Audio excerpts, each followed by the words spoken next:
қайта бармыз келмейді. Біз ақша сұрап атқан жоқпыз, біз тамақ сұрап атқан жоқпыз ол жерде. Положенный өзіміздің нәрсемізді сұрап отыр. Очередьте, кезекте тұрмыз, например. Неге ана келіншектің очередін алып тастады? Дұрыс па? Айтыңызшы. Бір звонокпен, бір звонок. Біздерде былай болса екен, например, күн сайын үй беріліп атса екен, мына кісі қайтып очередке тұрып, қайтып жылдан үй алып атқан бар ғой. Сол кезде можно бұл кісі ренжімес еді, бәленбай жыл тұрды, уже немересі бар. Уже жиынды күтті, шыдады. Бір күнде қалай олар сондай заң шығарып жүреді? Хотя жетім балдарды да вообще сонда ойламайтын. Жетім, мысалы өзім көп балам, еще ерекше бала бар бізде. Мен ерекше баламен тұрдым, очередте 2019-да тұрдым. Онда да білмей барып, соңынан естіп барып тұрдым. 5 жыл өткізіп барып тұрдым. А енді көп балалы тұрайын десем, тез жылжиды ғой деп. Ол вообще келіп, жұрттың соңына кетіп қалам, бәлен жылдан кейін. Хозяйкалар келіспейді. Хозяйкалар көп дегендер келіспейді. Бар ата-ана, бұл қыз, например, 2 баласын әжесіне тастайды, бірінші көшіп алады, содан кейін жайлап 2 баласын кіргізеді. Жалпы неше жылда қозғалып тұр очередь деген?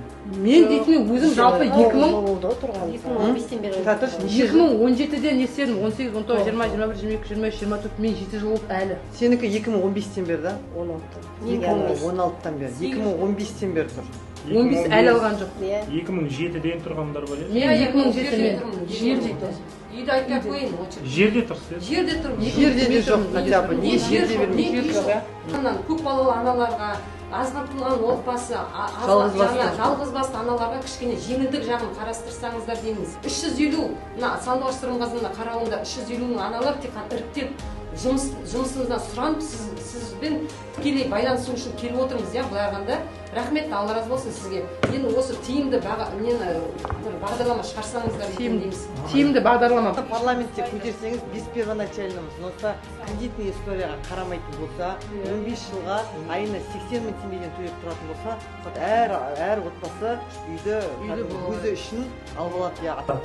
Киіріп, жинап, апарып айтады. Міне, Атырауға бардым, Ақтауға бардым, Оралға бардым, мен біраз жерге бардым. Бір өтініш осы. Ешқандай айырмашылығы жоқ сіздер сияқты. Оралға барсаңыз да осы проблема. Шымкентке барсаңыз да осы. Өзгеріс керек қой, заңға. Өзгеріс керек. Заңға өзгеріс болған кезде бұл жерде жақсы бағдарлама керек, тиімді. Дұрыс бағдарлама керек.